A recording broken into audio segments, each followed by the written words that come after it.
Welcome. Hello. Hey, welcome. How's everybody? Doing good. Good to see you. Hello. Hey, welcome.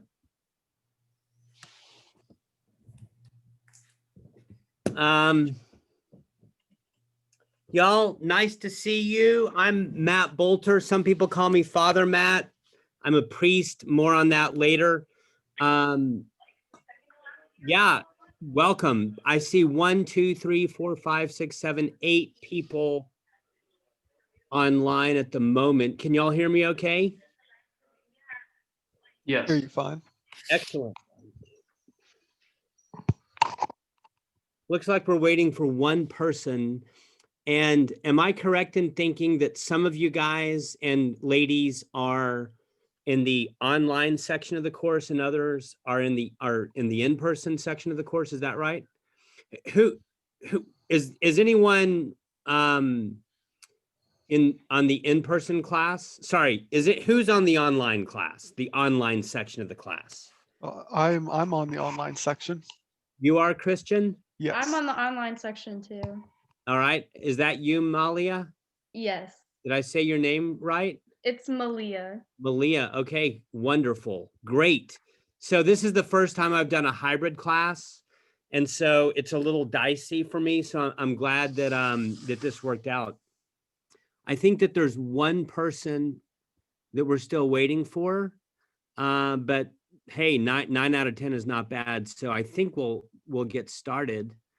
And it's really good to see all of you guys. You know, I will say I appreciate seeing your faces.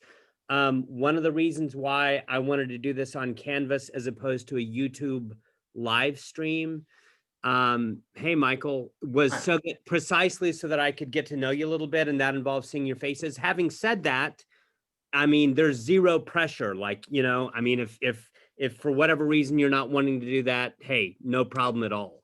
Okay. And I'm going to try to share my screen now. I haven't done a Zoom meeting in a while. It's been like a month, I think. So,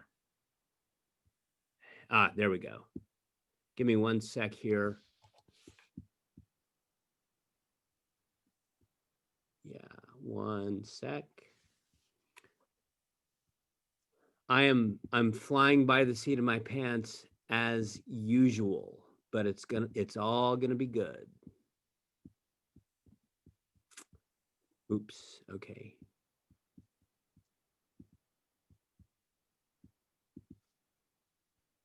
All right. Yay. Okay.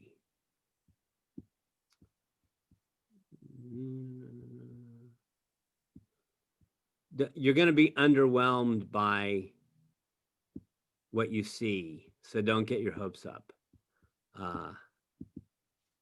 There we go. Yay. Okay. Welcome to Medieval and Renaissance Philosophy, or I think technically it's supposed to be Medieval to Renaissance Philosophy. It's really good to be with you guys. One of the things that we will do together is you will see that I really like to get to know my students as much as possible. And so there will be opportunity for y'all to introduce yourselves and to say some things about yourselves. And I hope that you will do that. I'm tempted to ask people questions right now, but I don't think I'm gonna. Y'all, here's what we're gonna do today. I'm gonna give you a super brief introduction to myself. Then we're gonna talk about the syllabus, which I've uploaded onto Canvas. Then I also uploaded a document called an overall lecture outline. We will get to that as much as we can. If by some strange miracle we get through that, then we will begin to discuss the Gracias essay article called Introduction to Medieval Philosophy. Let me hit the pause button right now and just say, does anyone have any questions? Is there anything? And I beg you not to be shy and to I mean, I beg, I want to really encourage you guys to sort of push yourself and make yourselves talk. If you're on the line and saying, I feel the need to say something, but I'm too shy, go ahead and do it. By the way, hang on. How do I make it show your names? All right, I don't know. Does anyone have any questions right now? Is anyone confused yet? Okay, good. It's really good to see everyone. Okay, so let me just give you a little bit of background on me. And before I do that, I want to say, oh, and I just thought of one other thing I want to say. Because we're doing this online, at least for the next couple of weeks, and who can predict the future? It might be online for a long time. I'm going to do something kind of weird, but I think that you won't complain. And that is I'm gonna have as a goal for each one of our classes to be 1 hour. Okay. I'm doing that partly to keep my own sanity. It's, as you probably know, it's a lot more work to do these online than it is to walk into a classroom and just extemporaneize off the cuff. So I'm going to try to keep our class sessions to 1 hour. We'll see what happens, but that's my goal. I hope no one minds. And then, okay, now a brief introduction to myself. And I say this in spite of the fact that I think that a lot of philosophy professors waste their students' time by talking about themselves a lot. And I really, really try not to do that. But, I want you to know a little bit about me, because I'm going to be asking y'all a little bit about you as well. Okay. And I wish I knew how to make it show your names. I used to know how to do that. Oh, well. Okay. A little bit about me. My name is Matt Bolter. I know at least two of you.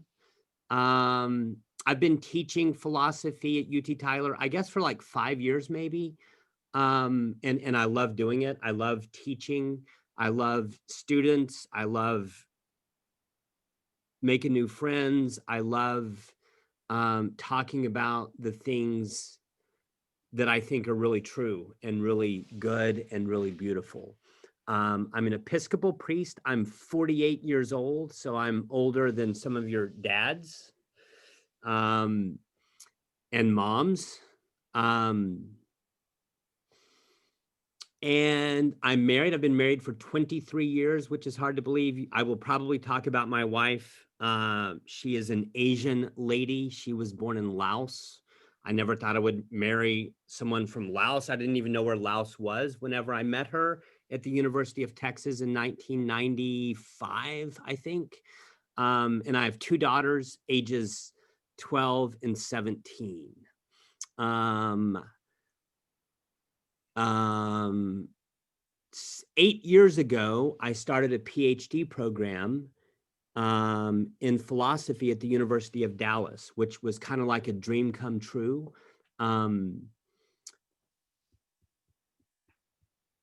If there's anyone in this class who might be thinking about doing graduate work in the humanities, and when I say humanities, that includes philosophy, I would strongly encourage you, don't spend money on it. Don't go into debt to do a graduate degree in the humanities.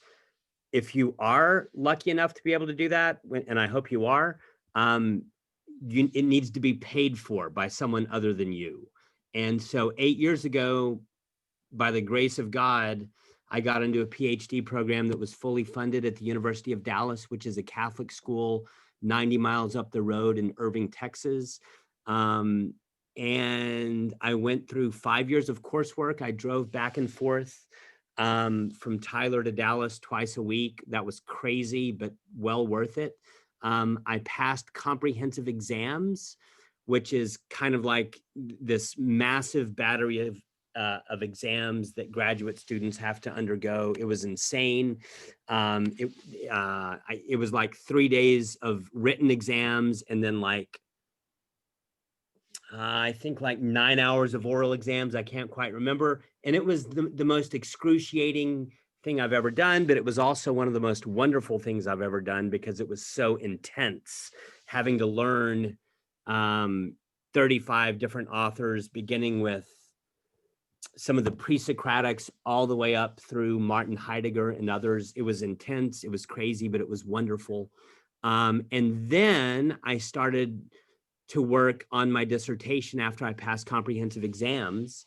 And right about that time, my advisor, who is a German philosopher, a wonderful man, an eminent scholar, hang on real quick.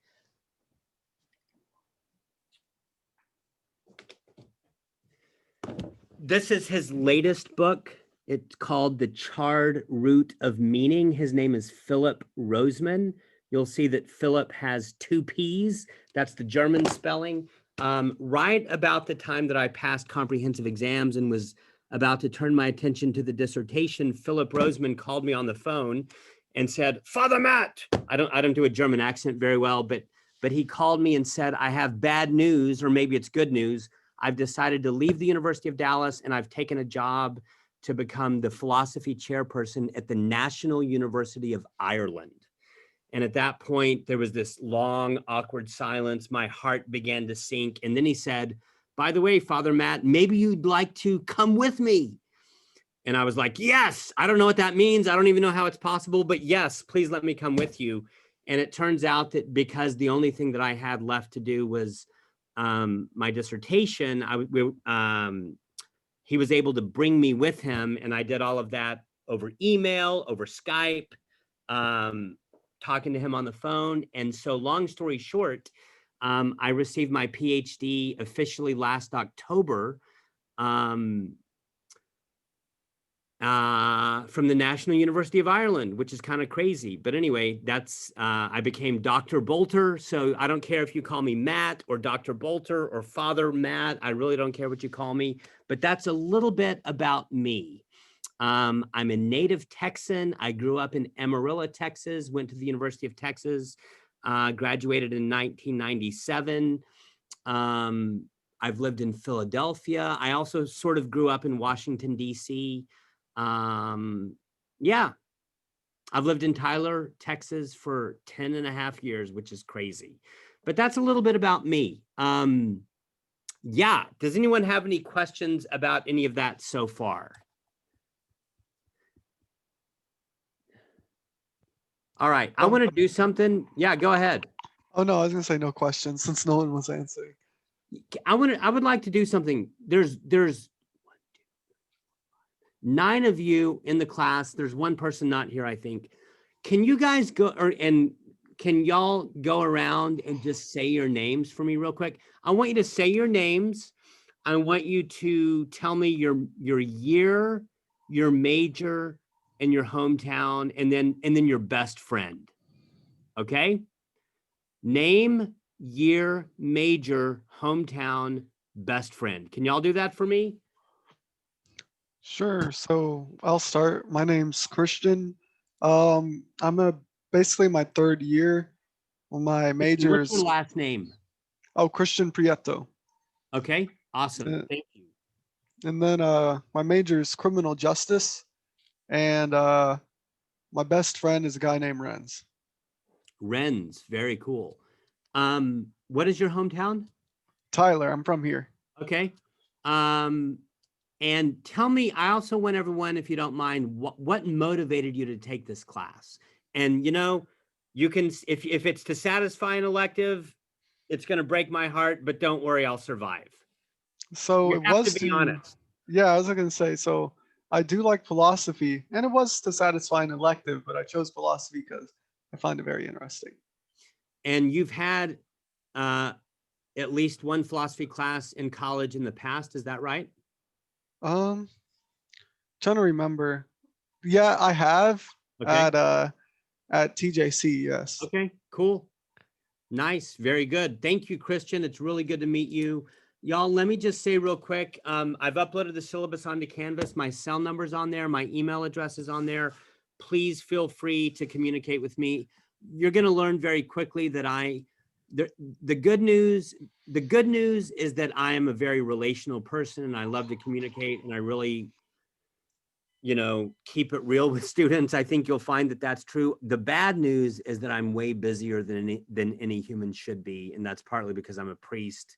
I'm an Episcopal priest. And you will probably realize at some point that it's a challenge for me to stay on top of things, but it's all going to work out. But I just want to encourage you to make use of my cell number on the syllabus as well as the email address. Okay. Christian, thank you very much for that. Who wants to go next? I'll go. My name is Josh Combs. Let's see, I'm a senior. This will be my 4th college philosophy class. Wow. I picked the class, let's see, to satisfy a minor, because that's all I've got left. But I did choose What is your philosophy. Cool. I did choose this one because I've always been really interested in the medieval period, and I think that would be interesting. And my best friend's name is Austin. All right, cool. Very good. And now, Josh, have we ever met? Have you and I ever met? I was thinking about that. Honestly, I don't think so. Okay. But, yeah, it's fine. yeah. Good. It's good to meet you. It's nice to meet you too. And your hometown is where again? Dallas is my hometown. Okay. Where did you go to high school, if you don't mind me asking? So I went to Lake Highlands for a year, Okay. and then I went to Richardson High School for my last 3. Okay. Awesome. It's really good to meet you, Josh. I'm glad you're in the class. Cool. Who wants to go next? I'll go. Okay. My name is Malia Pfeiffer. My major is biology. I'm from Dallas. This is my 2nd philosophy class, and my best friend's name is Catherine. Cool. Thank you, Malia. Very nice. Now, did you say it's your 2nd philosophy class? Is that what you said? Yes. Okay. What was your first one? It was Intro to Philosophy. I had you as my professor. Oh, forgive me. Okay. But it's okay because I can't see you, so it's all good. It's Well, okay. welcome. I was going to ask you one other question and I forgot what it was, but it's really good to have you in the class. You're from Dallas. Okay, good. Good. What high school did you go to, Malia, if you don't mind me? I went to Marcus. It's in Okay, cool. Flower Mound. Very good. Well, it's good to have you back in class again. Thank you. How did you do in the first class? And when did you take it, by the way? I think I took it last year. It was whenever you were getting your dissertation.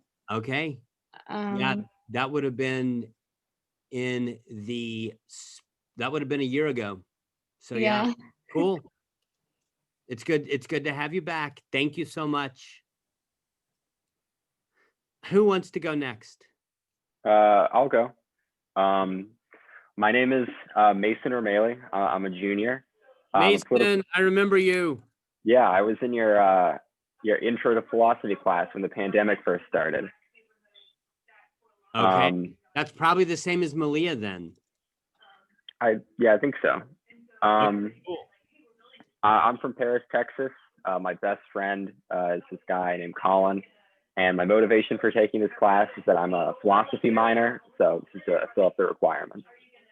Mason, what is your major? Political science. Okay, nice. Great. Okay. I can't think of any other questions. Well, okay. Let me ask you this. Did you learn anything in the intro class? Yeah. I didn't really know anything about the pre-Socratics, which I thought was very interesting. Yeah, that's I'm pretty committed to beginning that class with the pre-Socratics. I think that whenever you sort of have a grasp of what Heraclitus is doing and what Parmenides is doing, it's huge. Then if you can put them together and see that you can create a dialectic between them, I just think that you're off to a really good start in terms of understanding some of the things going on in philosophy. Because I'll tell you, it might not be difficult to get an A in Father Matt's philosophy class. However, truly understanding philosophy, that is difficult. It really, really is. It's a lot of work. So awesome.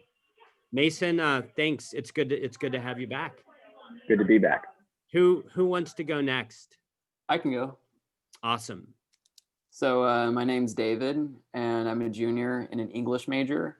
My best friend's name is Mac, and I'm taking this class mostly because I know nothing at all about medieval philosophy.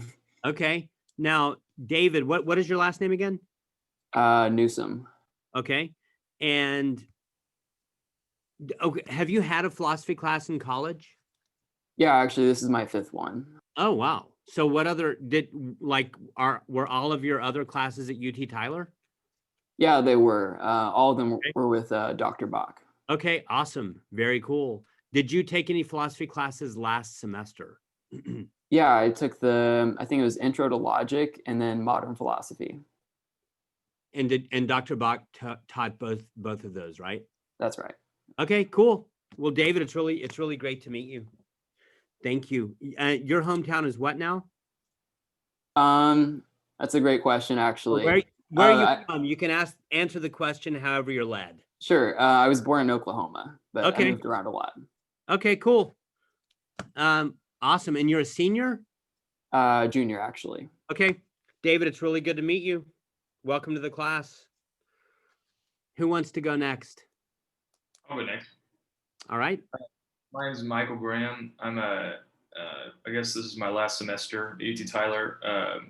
This is also my 5th philosophy course. I'm really excited to be able to take this one because I had ancient and then modern philosophy last semester, and so this kind of seems to fit well in between them. Yeah. Yeah. Hey, Michael, do you know David? Yes. I recognize the name. Yeah, from the from the discussion boards and stuff. Yeah. All right, cool. By the way, I have no idea if or how I'm going to do discussion boards, but I'll think about that later. Cool. Thank you, Michael. Sorry to interrupt. Oh, that's quite right. Yeah. So I'm fulfilling a philosophy minor. Also, I'm a history major.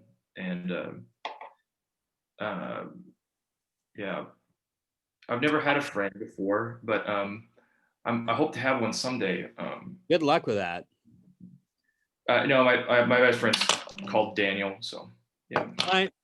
And what is your hometown or whatever? Where are you from? Whatever, however you interpret that. Unambiguously, I'm from Tyler. Yeah. Okay. Where did you go to high school, if you don't mind me asking? Robert Lee High School. I guess it's now called Legacy High School. Okay, cool. And who else? Christian, are you from Tyler? From Tyler. Where did you go to high school, if you don't mind me asking? Chapel Hill. Okay, nice. Very, very good. Okay, Michael, thank you so much.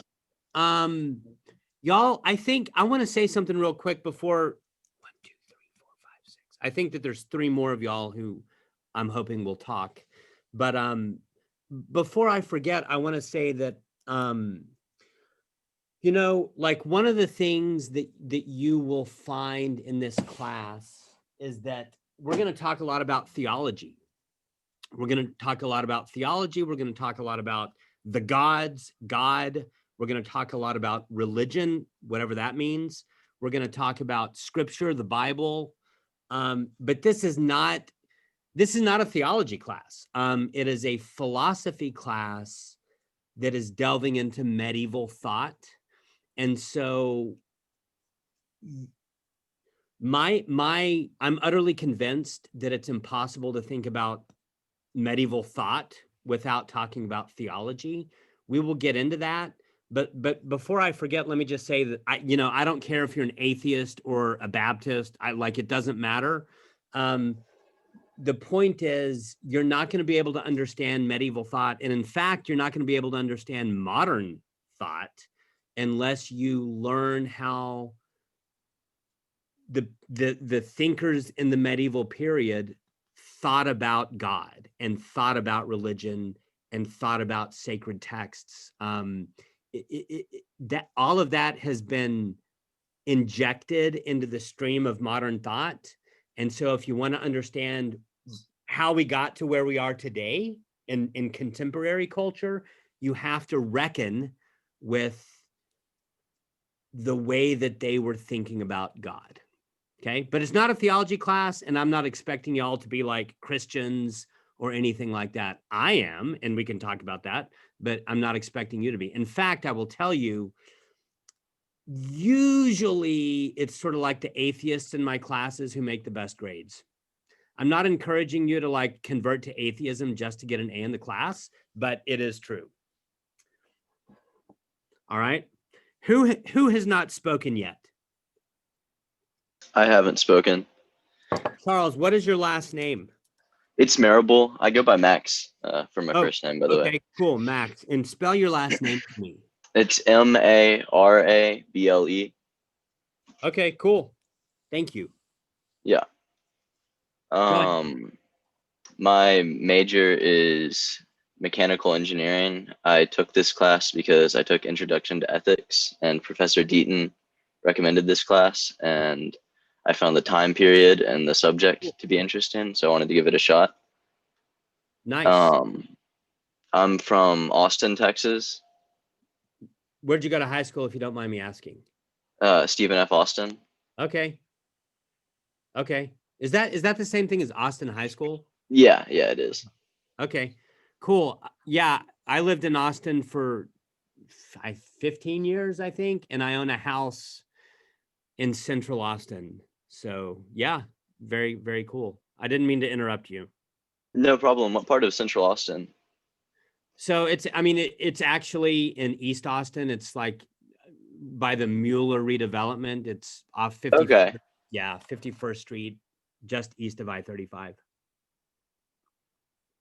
Yeah, and About then my 2 best miles friend. from downtown. Okay. My best friend's name is Cameron. I've known him since kindergarten. Cool. Now you're the mechanical engineering major, right? Mm-hmm. Yeah, All right, I'm a cool. sophomore. Cool. Well, welcome to the class. You said you took Intro to Ethics, right? Oh, Yes, I did. Deaton. I guess that was an online class. Yes, it was. Is do you know his first name or her first name? I think it's a guy. I think it's Justin, but he went by Matt. Do you Yeah. think maybe it was a box class because his first text material is written by Deaton? Maybe. I think so that helps. Okay, I forgot your name who just talked. What is your name? David. David, thank you. Yeah, David Newsom. No, actually, I think that Deaton did teach a class, but it was online. So I don't think I've ever met him, but yeah, that's awesome, Max. Welcome. Really, really good to have you in the class. Thank you very much. Thank you. Glad to be here. Yeah. Who else has not spoken yet? I have not. My name is Jacob Frazier. Hey, Jacob.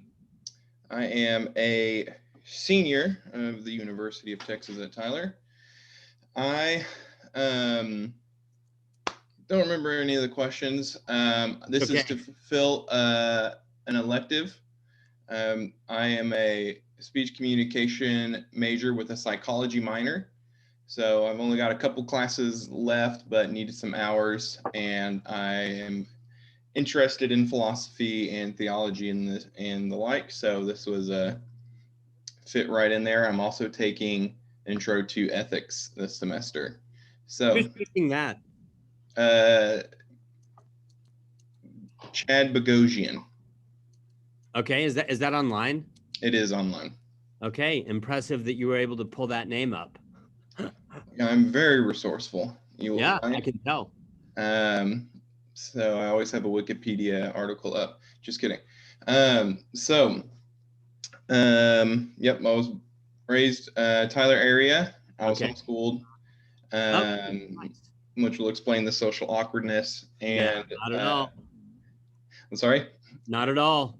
I appreciate it. And my best friend, his name is Cameron. He is a guy who showed me love more than most people have. So very important to me. Wow, And I I'm wonder if it's also, the same Cameron. I'm sorry? I wonder if it's the same Cameron as who's also a friend of Max. Maybe. I doubt it, but whatever. Mine's still in Austin. Okay, well, hey, Mine moved to Colorado, so. there you go.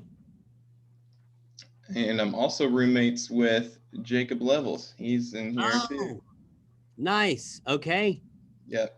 So I'll pull some pranks on him on Excellent. screen for you guys here and there. Yeah, you Keeping know, my door locked.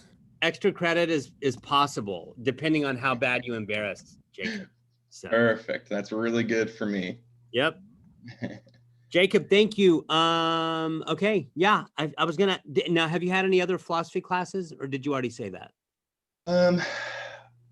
I can't remember. I've Okay. been in college for a long time, and I've taken a couple years off for financial reasons and whatnot. I feel like I have, but I'm failing to remember. All right. Well, let me ask you this: what motivated you to take the class, other than pranking Jacob? Well, besides my number one being pranking Jacob, I think I've kind of been at a stage of life where I'm questioning a lot of things and a lot of the world. I grew up Christian and have kind of engaged with a lot of different philosophical thoughts over these last maybe year or so. And I've also always been interested in the medieval and Renaissance periods. Recently been very interested in the Viking Age. So just from like a history standpoint, from a theology standpoint, I feel like this just kind of would be at least entertaining to fulfill the elective. Nice. Jacob, I'm going to piggyback on a couple things that you said real quick. One is that y'all, like, one of the crazy things that's involved in trying to think about philosophy is that very quickly, if you're wise, you will come to radically embrace your limits and your finitude. Because, like, the weird thing about philosophy is that it's literally about everything, and our minds are puny and finite. And so the quicker you can sort of embrace your humility and finitude and realize that there's a lot that you don't know and never will know, the better. And in that spirit, I have just had to sort of be honest about the fact that in this class, we are going to, like, when it comes to the Renaissance and Renaissance thinkers, sadly, probably only 5 to 10% of this class is going to deal with that. It's just sort of the nature of reality. I wish that I could do 50% medieval stuff and 50% Renaissance stuff. I can't. And so, yeah, that kind of sucks, but it is what it is. The other thing I wanted to say, piggybacking on Jacob's comments, you mentioned the Vikings, Jacob. That's pretty interesting. First off, that makes me want to talk about mythology, although I don't have time. But the real thing that it makes me want to, or the real thing that it makes me think about again is the notion of limits. I mean, there's so many things that we could talk about in trying to wrap our heads around the medieval world. We're not going to talk about Vikings at all. We're not going to talk about other kinds of culture like Beowulf or, there's other examples we could come up with, like Pierce Plowman, and I'm forgetting a lot of stuff. There's just so much out there. For better or for worse, we're going to be limiting ourselves to, well, philosophical texts and texts that some people might think of as theology.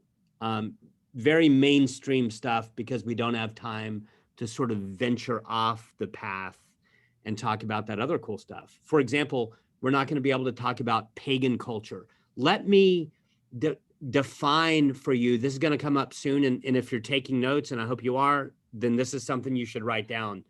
The word pagan, P-A-G-A-N, is an important word. You know, a lot of people hear that word and they think, oh, you pagan. No, no. The word pagan is not a judgmental epithet. It's not a way to throw someone under the bus.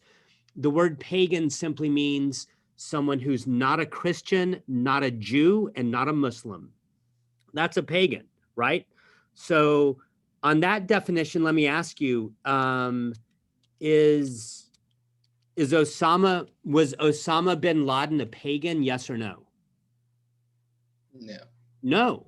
What about the Dalai Lama? Is the Dalai Lama considered a pagan or no? Yes. I think so. Yes, that's exactly right. Can you say that the Dalai Lama is a pagan and still have the utmost respect for the Dalai Lama? Yes. Pagan is not an insult. It's just a descriptive term that means not a Christian, not a Jew, not a Muslim. Okay. So take Socrates. Was Socrates a pagan? Yes or no? Yes. Yes, because he was not any of those three things. So that's another thing that we basically don't have time to do in this class. We're not going to talk about any pagan thinkers. The vast majority of thinkers that we're going to talk about in this class are Christians, but we will also be referencing, at the very least, a very few Jewish thinkers and Muslim thinkers as well. The Muslims in particular for this class are super important. Sadly, we don't have time to talk about them nearly as much as we should. Okay, but pagan. So Jacob's mention of Viking culture prompted that comment. I need you to remember what a pagan is because we'll come back to that later. Okay, who still needs to talk? Is anyone left, or has everyone spoken already? Need to talk. Okay, awesome. Jacob, go for it. Yeah, I'm other Jacob, I guess, roommates with Jacob Frazier. And I am from Tyler. I'm taking the class to help fulfill that minor, and also because I really enjoy the material and especially the time period we're going to be covering here. Like Jacob, just been asking a bunch of questions the past year, especially, and trying to work through my Christian faith that I've been brought up in. And so that's been good and challenging all at the same time. And that's actually how I got connected with Father Matt first, was through the Episcopal student group here at UT Tyler. So I've known Father Matt for a little while. He has been a father to me in many ways. So I'm excited to take his classes this semester, and I'm looking forward to it. I have a good friend. I'm not sure I say I have a best friend out of anyone, but I have a really good friend named Ryan, who I've known since junior high. Yeah, I think that's it. Cool. Jacob, thank you so much. Now, have you had any philosophy classes so far? Yes. Last semester I took Intro to Logic with David and maybe some other people in this class, and then also Intro to Ancient Greek Philosophy that was taught by Dr. Griffin Nelson. I bet that was a really good class. Yes, that was a good class. Very good class. Hey, where's David? Can David raise his hand? Yeah, I'm right here. All right, cool. Sorry. We're gonna do this. Where's Josh? Yeah. Hey Josh, how you doing? And then Malia, hello. Mason, I know you. David Newsom. Where's David? Here. All right. Oh, I already did that. So embarrassing. Okay. Michael. Here. Michael, hello. Hello. Really? Yeah. I'm not staring at you. I'm just trying to get you into my brain. Are you at home, if you don't mind me asking? I don't know. Yeah. All right, cool. Are most of y'all, no one's on campus. Actually, never mind. No one's on campus. That Michael, good to see you. I used to know how to make your names pop up and now I can't, whatever. And then Max. Okay. Christian, Josh. Where's Josh? Hey, Josh. Right here. Josh, Mhm. David. David, say hi. Hi. Awesome. Josh, David, and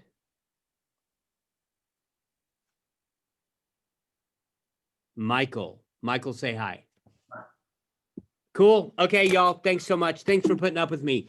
Let's go back to this. Does anyone have anything that they want to say right now? Any thoughts, questions, comments, jokes? If not, let's see if we can get through the syllabus. At the very least, let's see if we can get through the syllabus. And if that's all we do, we'll go over the overall lecture outline next class. Who can tell me what you're supposed to be reading right now? Who can tell me what you're supposed to be reading right now? Intro to Medieval Philosophy by Gracia. That's right. That's right. And that's online. Yeah. So be reading that. That's the first sort of like text that I'm going to be talking about. Hopefully we'll get to it next time. But for now, let me see if I can pull up the syllabus, okay? Okay, here we go.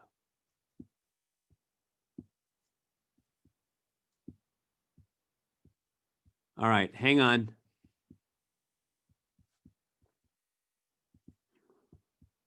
And y'all, hopefully you have your syllabus that you can look at.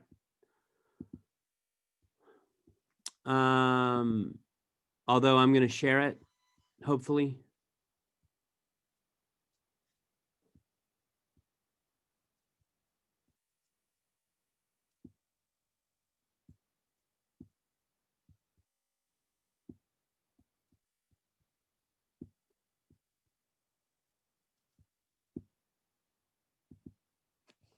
All right, can y'all see the syllabus?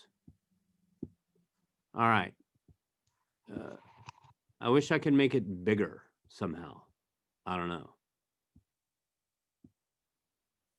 Can y'all still see it? All right, cool. Is that good? Okay, cool. Hang on real quick.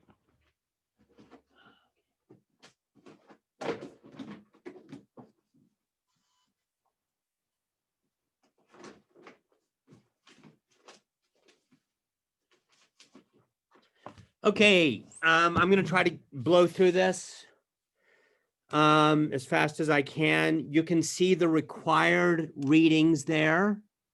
So the first one that's listed is the Confessions, and you'll see. Oh, let me say this. You probably already know this, but let me just repeat that the reading schedule, which I uploaded on the Canvas, is super important. If you were to pull up the reading schedule, you would see that we're just going to read 3 books of the Confessions, books 1, 7, and 11, okay? But that's the first one that's listed here under the required texts. But as Jacob Levels just said, even before that, I'm asking y'all to read this article by Jorge Gracia. It's only 11 pages long. It's not super long. There's a lot in there, though, that I'm going to have to unpack. And I think that that's going to be a really good way to sort of set the terms for this class. But I'm going to do that after I go through the general lecture outline, okay? But after, you know what? I think here's what I'm going to do, y'all. Instead of going through these required texts right here on the syllabus, I'm going to try to pull up the reading schedule instead. I think that'll be more helpful.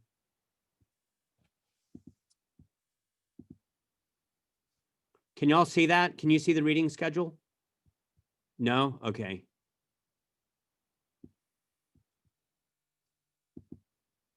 Can you see it now? Okay. Yeah. So you can see that this week we're reading the Gracia text. We're actually going to keep on with that next week. I'm not a big believer in having my students read millions of pages. It's kind of bullshit. So sometimes I take the less is more approach, but that also means that you really need to read it. You know what I mean? After we do finish the Gracia text beginning on January 25, y'all are gonna read excerpts from two ancient texts, one from Plato, one from Aristotle. I will upload those on to Canvas. The Plato excerpt is from the Republic. It's the passage on the divided line from the Republic. I will put that up on Canvas. And then from Aristotle, it's going to be an excerpt from the Metaphysics, which is the part where, one of the parts where he talks about God. Aristotle's book, The Metaphysics, which if you took my intro class, I talked a lot about it. But it is a text about God. Okay. Now it's a text about a lot of other things. Is it the Christian God? Well, that's a really good question. Thomas Aquinas would say yes, crazily, right? Because did Aristotle read the Bible? Yes or no? Probably not. I mean, there are some people who say, because Plato talks about how he did go to Egypt. Is it conceivable? Is it theoretically possible that Plato could have like had some sort of interaction with, Hebrew culture and therefore have heard about the God of the Old Testament? It's theoretically possible. Most scholars doubt it. So I doubt it. And so in light of the fact that Plato probably never heard of God, and let me just say, if Plato knew about the Old Testament, the Hebrew Bible, then it makes sense that Aristotle would, right? You see that? I mean, it makes sense to think that Plato and Aristotle sort of were exposed to the same thing. So if you say that Plato never heard of the God of the Hebrew Bible, then it makes sense to think that Aristotle didn't either. And so let's just assume that they did not. Why in the world would Thomas Aquinas say that the God, the theos, that word theos, Theos, is the Greek word for God? Why in the world would Thomas Aquinas say that Aristotle is talking about God? That's kind of crazy, right? We're going to talk about that. But back to the reading schedule. You're going to read an excerpt from Plato's Republic on the divided line, and then an excerpt from Aristotle's Metaphysics on theos/God. Then we will begin with Augustine's Confessions, okay? We're going to read books 1, 7, and 11. Book 1 is sort of like just the beginning of the book, the beginning of the work, and so it's a good thing to read. I'm hoping that you will sort of get a feel for his writing, that you will see how the scriptures, the Christian Bible, which includes the Jewish Bible, the Hebrew Bible, the Old Testament. I'm hoping that you'll get a sense and a feel for how he quotes that and how that's woven into his thought. Book 7 is really where he interacts with Neoplatonism, or the books of the Platonists, as he puts it. And what we're really talking about is Plotinus, okay? So that's book 7. And then in book 11, he talks about creation and time. And let me just say that like the way Augustine is going to talk about creation and time is radically different from the way that Aristotle would. Now, let me just hit the pause button and ask real quick, why in the world would Augustine think about creation and time differently than Aristotle? Anyone want to throw something out? Why in the world would Augustine think about creation and time differently than Aristotle? Would it be because he presupposes like a creation of the world, like God created the world in 7 days, and Aristotle probably would? Yes, Mason, but why? Where did he get that idea? I mean, a lot of what I do in my classes is, one of the things that I try to get across in my classes is that ideas always have a history. Where would he get that idea? From the Bible, Yeah, the and gospel. I want you to be as specific as you can. Isn't that the first part of Genesis? It is. And so is that a Christian thing, a Greek thing, or a Jewish thing? That's a Jewish thing. Yes, I agree. And so you see, so one of the things that we're going to see in this class over and over again is that Christian thought, and notice I'm saying Christian thought. I'm not saying philosophy right now, and I'm not saying theology right now, because those are contentious terms. Do you understand? Those are contentious terms. What do we mean by philosophy? What do we mean by theology? We have to talk about that, because those are issues. If you like, show me someone who talks about medieval philosophy like Gracia, and I need to interrogate him and say, why are you using the word philosophy and not theology there? I'm not saying you're wrong, Gracia, but at least give me reasons. Notice that right now I'm just talking about Christian thought. I could say philosophy / theology to keep it appropriately ambiguous, but right now I'm just saying Christian thought. Now, the point is that Christian thought is a synthesis of two different big things. What are the two different big things that Christian thought is a synthesis of? The Hebrew, I'm going to say the Hebrew Bible and the Greek legacy, or the Greek heritage. The Hebrew Bible and the classical Greek heritage. When I say the classical Greek heritage, for now, you could just think Plato and Aristotle. But see, Augustine is a Christian thinker, and so he's going to be given a high five to the Greeks like Plato and Aristotle, and a high five to the Hebrew Bible. And Mason, you're right. It's from Hebrew thought, Jewish thought, that the world first heard that the world might have a beginning in time, and that creation is something that God is something that God did, an intentional act of God. You know, that is an idea that's foreign to Aristotle. And so, yes, the reason why Augustine thinks about creation and time radically different from Aristotle is because of Genesis, the book of Genesis, which is to say the Hebrew thought. Okay, now y'all, am I making sense? It's a very simple point, but it's also massively important, and maybe it takes some time to wrap your head around it. Any thoughts, questions before I keep going down the reading schedule? I have about 5 or 10 minutes left, and then we're going to call it quits. Y'all, I really want to encourage you to ask questions if you have any. It would be really tragic if people had questions but didn't ask them. Okay, I'm going to move on then. The next thing that we're going to read after the Confessions is one of C.S. Lewis's lesser known works.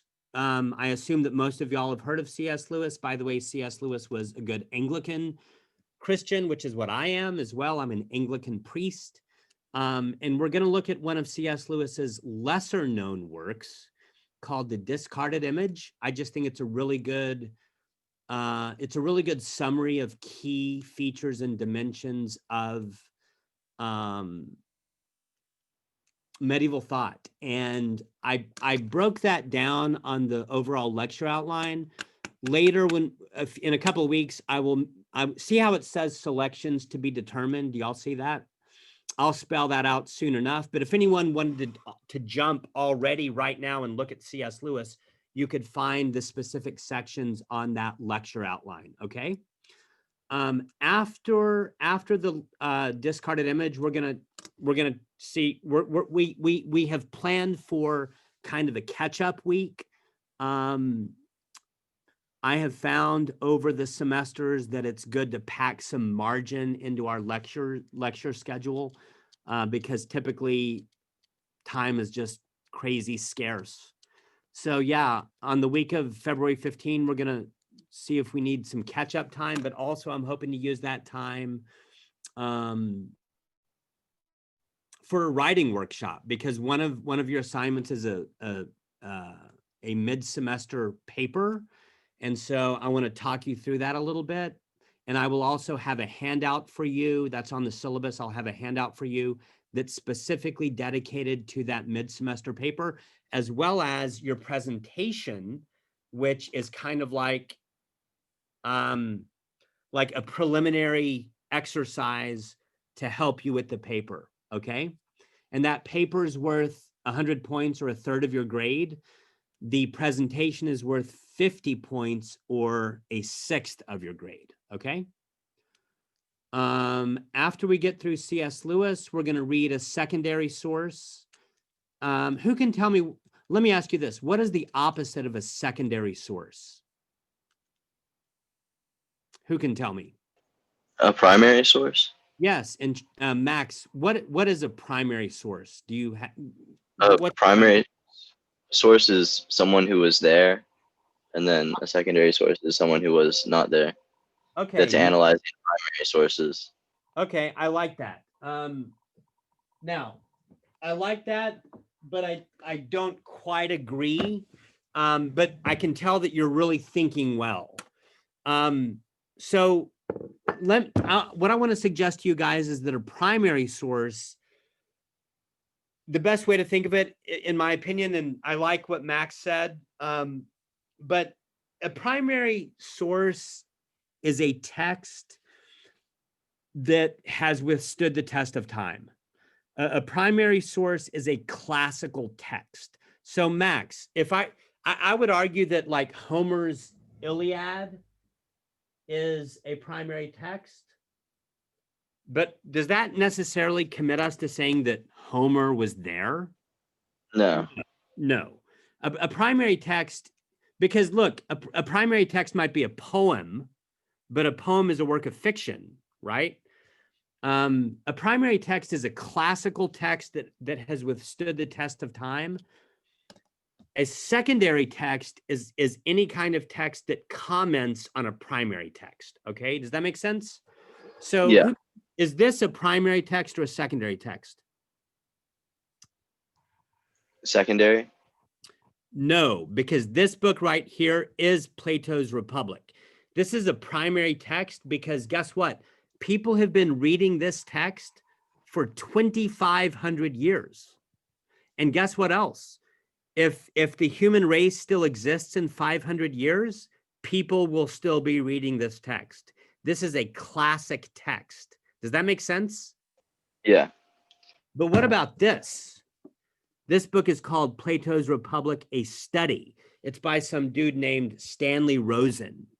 This book was published in, let's just say 2005. Is this a primary text or a secondary text? That would be the secondary text. Yeah, and why?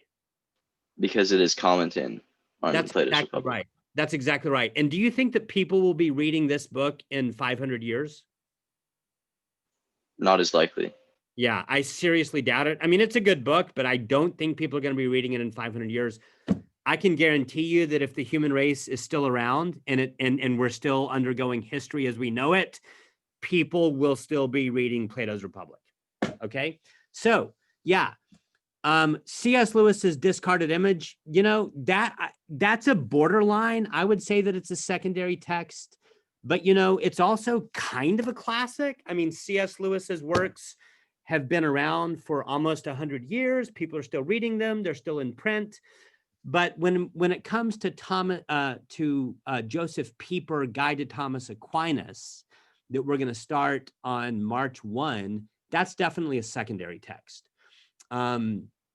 Joseph Pieper, Guide to Thomas Aquinas, that's one of your required texts.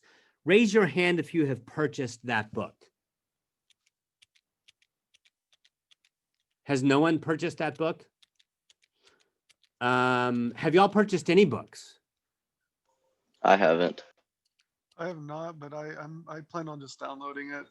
Okay. Is that true for all of y'all? Does everyone have a plan for getting all of? So is everyone aware of the fact that there are certain texts that I listed as required texts? Yes. And that you're responsible for obtaining those texts, right? Mhm. Everyone's clear on that? Okay. So are y'all planning on, how are y'all going to obtain the Peeper book? Probably Amazon or half price book, something All like right, that. cool. Awesome. Good. Yep, we will read Joseph Pieper, Guide to Thomas Aquinas. Again, we won't read the whole thing. We'll read certain sections.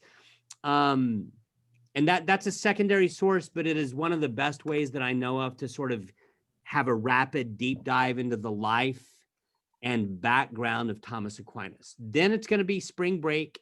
Then we're going to look at Thomas's 5 ways from the Summa Theologiae. Sometimes these are called the 5 proofs for the existence of God. We will look at those. I've only assigned 1 week for that, which is probably really unrealistic. But we're going to get through those as best we can. After that, we're going to move to St. Bonaventure, who's basically our final thinker for the semester. I assigned 2 weeks for y'all to read the Introduction to Bonaventure by Ewart Cousins. And I'm just trusting that y'all are going to get these texts somehow. The ones that I did not list as required, I will supply the PDFs. But the Ewart Cousins, the Bonaventure book, I was not planning on doing that. So if y'all have trouble with any of this in terms of getting the text, let me know. Okay. Y'all, when it comes to Bonaventure, we're going to try to read a primary work of Bonaventure after we read the Ewart Cousins introduction. And I'm giving you a choice. Of reading either the Reduction of the Arts to Theology, which is a fascinating work that basically argues that without theology, philosophy falls apart. That without theology, philosophy dissolves into nihilism, which is actually what I think. Or The Soul's Journey into God, which is more of a contemplative text, very, very rigorous, very, very theoretical, but also more contemplative. Yeah. And I'm hoping that at least one of you will write your paper and therefore do your presentation on one of those, and that someone else will write your paper and therefore do your presentation on the other one. And by the way, if anyone is willing to write their paper on Bonaventure, I'm prepared right now to give you 5 extra credit points. And I'm hoping that you won't let me forget that. Okay? Y'all, that gets us through the reading schedule. And guess what? We're out of time. So we're going to have to pick up next time. We will pick up with the syllabus. I can't believe I didn't talk about the syllabus, but on the other hand, I'm just grateful that I got the syllabus uploaded because I've never done a hybrid class before. That was kind of a doozy. But does anyone have any questions for me right now? Yes. Great. Yeah. So I was just able to log on to Canvas for this class earlier today, and I was just kind of I wasn't able to. I was just able to find the syllabus like just now as we were looking at this. I think you have to go under modules and then find the syllabus. That's true. Yeah. Yeah. So okay. How many? I also noticed that there's some PDFs that you have listed, and then there's some things that called required texts / readings. So I'm a little unclear on how many books we have to buy precisely, and then how many of these are sort of just like PDFs that you're going to be posting that are also included in the required reading. Michael, thank you so much for asking that. I'm going to share with y'all real quick the syllabus, if I can. Yeah. Can y'all see the syllabus? Michael, I think that this will answer your question. So are these all, like, I guess I was just wondering, so, okay, so in other words, we need to buy 1, 2, 3, 4, 5, okay, so. Augustine, Lewis, Pieper, and the Bonaventure book. I love you. Okay, so 4. Okay. All right. Y'all, is that cool? Like, I think that's what I told the bookstore or whatever. And listen, if anyone needs help, like if anyone says, I just really can't afford to buy this book, let me know. I'll PDF it for you. But as of right now, I'm expecting y'all to get the Confessions. And by the way, it has to be the Chadwick translation, Henry Chadwick. Okay. Please do not buy a copy of the Confessions that's not the Henry Chadwick translation. That's very important. Okay. And that's on, I told that to the bookstore people. I should have put it on the syllabus. I'm sorry that I didn't. Henry Chadwick is the one you want for the Confessions.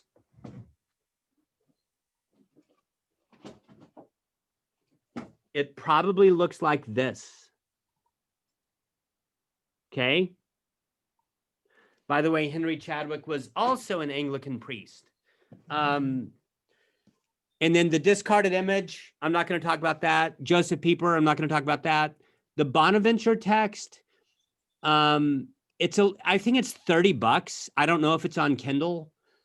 And is that classic? Let's see. Are we, because I see 2 things that say Bonaventure. So are we buying Classics of Western Spirituality series, or on the Reduction of Theory of Arts? That's sort of the optional thing. I see. And that's a PDF. Oh, it's just a PDF. Okay. Yeah, I'm going to PDF the Reduction of the Arts. Does it not say that?